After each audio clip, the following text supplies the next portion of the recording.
Congratulations! You clicked on one of the most requested what-if discussions to date. Imagine a universe where Goku was future Trunks in disguise. Instead of keeping his enemies alive to test himself another day, he executed his opposition with no mercy, just like the great Victor Reznov. In today's video, we will analyze the 15 times that Goku spared 10 different villains and what changes would take place if he showed no mercy. One important note, however, is that these scenarios are not analyzed continuously. That way, we analyze each individual scenario instead of one huge what-if that would be impossible to occur for reasons you are about to find out. It all begins with Piccolo Jr. at the end of the 23rd Tenkaichi Budokai. Years before, King Piccolo indirectly saved the Dragon Ball universe by spitting out Piccolo Jr. the second before he died. Because if he didn't, our heroes would have been in trouble with Kami dying and the Dragon Balls ceasing to exist. But this time, Kami himself was willing to lay his life on the line for his better half to die alongside him, only for Goku to say no, sparing both of their lives in the end. Henceforth, keeping Piccolo Jr. as a long-term ally. But what if Goku showed no mercy to Piccolo and executed him right on the spot then and there? Well, the Dragon Balls would cease to exist, and Goku would have gotten killed years later when Raditz showed up, since Piccolo wouldn't be there to help stop him. This also means that Gohan stays kidnapped and is raised by his evil uncle, while the androids take over whatever is left of Earth with literally no opposition, assuming the Saiyans didn't already destroy the planet themselves. Unless good old Master Roshi could catch them all with the Mafuba. Next up is Raditz. Like a good brother, Goku was there to give Raditz a second chance. Now, we already made an entire video breaking this down more in depth, but simply put, Goku allowing Raditz to be killed by Piccolo means that he would stay alive and never be strong enough to fight the Saiyans a year later. This also means that Frieza's empire or the androids would just end up killing everybody, assuming the Saiyans didn't, and this is a negative outcome. Unless good old Master Roshi can catch them all with the Mafuba. Next up is Nappa. Now, the effect of Goku sparing Nappa's life is totally dependent on Vegeta, because Goku did spare him, but Vegeta killed him anyways, originally. In contrast, if Goku did the opposite and showed no mercy to Nappa, then nothing would really change, since Vegeta was going to basically kill him anyways for being a disgrace if we are consistent with the original events of Vegeta's mindset. So Goku in this case would just do what Vegeta was going to do a few moments earlier. This gives us our first positive outcome, since it's basically the same as the universe we already have, with all the future events consistent. And remember, we are analyzing each event individually instead of continuously, so they don't lead into each other. And you are about to see exactly why we decided to analyze this video just like this. Because next up is Vegeta, and this is our first major villain that Goku spared numerous times. Technically speaking, Goku's decision to spare Vegeta was technically Krillin's decision. And since Krillin technically could have ignored Goku, this really falls on the shoulders of Krillin, but because of Goku's influence, he does have an impact on this. So imagine Goku showing no mercy to Vegeta. Long story short, no Vegeta means everyone gets killed on Namek, including Goku, because in a complex assortment of events that we're condensing in a few seconds, Goku basically needed Vegeta to be around so that Gohan and Krillin could survive until he arrived. He also needed Vegeta to defeat Ginyu in his body to get a Zenkai boost, on top of also needing Super Saiyan himself just to take Frieza down. And when you look at how close Gohan, Krillin, and Vegeta were to dying against Raccoon, there is no way anyone would have survived without Vegeta when you consider how close they already were to dying. So as you would have guessed, the androids would have had no opposition on Earth, with everyone dying on Namek. Unless good old Master Roshi can once again catch them all with the Mafuba. Next up is Majin Vegeta, and the second time that Goku spared Vegeta's life.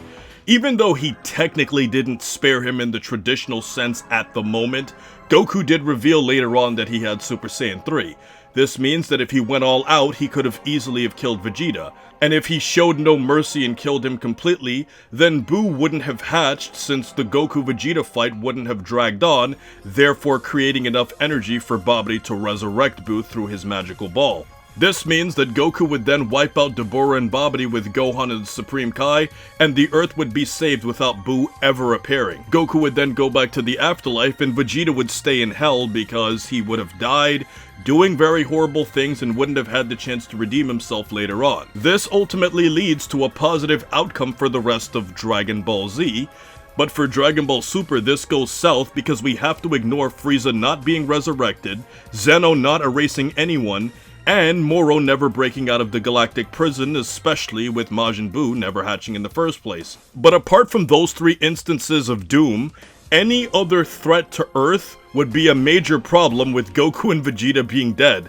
So the fate of the universe is basically up to Beerus to just destroy these guys because he feels like it, if they ever came to Earth, or if Master Roshi can once again catch them all with the Mafuba. Next up we have the Ginyu Force, which we are basically summarizing as a group here. Guldo was already dead and Goku didn't fight Ginyu until later on, so this is really asking what if Goku showed no mercy to Recoome, Berta, and Jace. For Berta and Recoome it wouldn't change anything since them dying means Goku did it instead of Vegeta, so it wouldn't really change anything. But Jace is a bit different as Goku would have to chase him down and kill him without allowing him to go back and report to Ginyu. This leaves Ginyu all alone as Frieza didn't get involved since he was on his way to Guru's Lookout. So the only major change is that Jace would be dead, and that would also mean that Ginyu would be in more trouble since Jace wouldn't be there to take pressure off of him. That means he would eventually lose trying to steal Vegeta's body, and would end up being squished as a frog if Goku showed no mercy and just allowed Vegeta to squish him. So the good news is that as long as Goku gets his body back, this ends up positive as it matches up what happened in our timeline with Jace just not being there and Ginyu dying as a frog. Later on, however, this does mean that if Ginyu did die on Namek, that he wouldn't have been able to take over Tagoma's body in the anime version of the resurrection of F-Arc. But that's not a major event in history, and you could even say that's a good thing, because Tagoma's body not being stolen by Ginyu would have meant that our heroes would have had a slightly easier time against Frieza's henchmen. Next up we have Frieza, who Goku spared 5 different times. Yes, 5 different times. The first was during their fight when Goku declares the fight is over and flies off. Frieza ignores this and slices his face with his homing disc, forcing Goku to power up into a Super Saiyan and fight him again. The second time, of course, is when he got sliced by his own disc and Goku gave him his own energy to survive. The outcome for Goku showing no mercy in both of these scenarios is similar.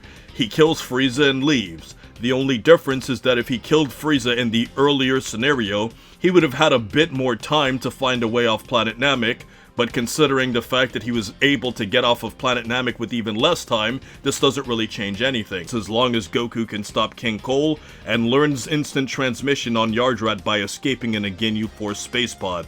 So the only real difference is that Cell would have never have gotten Frieza's genetics, which effectively makes him weaker because he can't breathe and survive in space, and he's also not able to use the Death Beam, so Cell would be a lot easier for our characters to beat in both the present and the future. But ultimately this means that future Trunks would have never have defeated Frieza since he's already dead. So the first 2 lead to positive outcomes, at least in the long run after time travel fixes everything. Now the next 2 times Frieza was spared was in Dragon Ball Super, and the first one was when Super Saiyan Blue Goku got the upper hand against Frieza. He once again gave Frieza a chance to leave and fight another day. Frieza of course refused and Goku got shot with his guard down by Sorbet. But if Goku stayed on guard and killed Frieza without giving him a chance to destroy Earth, then that's basically the same outcome as him coming in to steal Vegeta's kill, because Whis gave Goku a second chance to basically show no mercy, and the story would progress in an extremely similar fashion. The only thing is, Vegeta would be very upset because he would have never even have gotten a chance to fight Frieza. Now the second time that Frieza was spared in Dragon Ball Super was after the Tournament of Power, where Whis gave Frieza a new life after Beerus decided to reward him for helping Universe 7 win the Tournament of Power. In reality, Goku could have just hunted Frieza down by using instant transmission and killing him directly and not caring about what Beerus wanted. How would this change everything? This now means that Broly never gets discovered since Frieza's empire would be less intact, but if Goku and Vegeta managed to accomplish the same trading that they always would have, then Broly living on Vampa wouldn't really make a difference to the overall story. It's just kind of sad when you think about the fact that he's gonna live on a planet with an old father eating bugs for the rest of his life.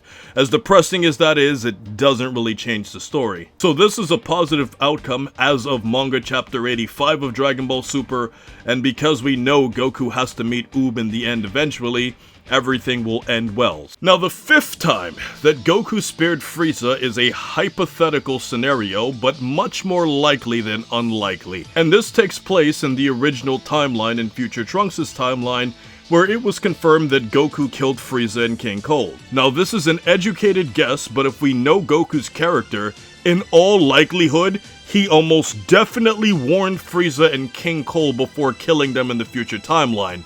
And if we also understand Frieza and King Cold's character, especially considering the fact that King Cold tried to manipulate Trunks when he was losing, Frieza and King Cold may have tried to manipulate Goku, but then tried to attack him behind his back and he eventually killed them. But if Goku showed no mercy at all from the very beginning, then he would just basically use instant transmission and kill them without warning. This would then lead to a negative outcome because Trunks' entire future is a negative outcome, so killing them earlier makes no difference, especially when you consider the fact that not only is Trunks' timeline a negative outcome, but in Dragon Ball Super, it eventually gets completely erased anyway. So yes, Goku killing Frieza and King Cold earlier in an alternate timeline would still lead to everybody being killed by the androids and Goku being killed of a heart virus. Unless good old Master Roshi can catch them all with the Mafuba. Next up is Dr. Gero, and in an indirect way, Goku did in fact show mercy to him by not listening to Bulma.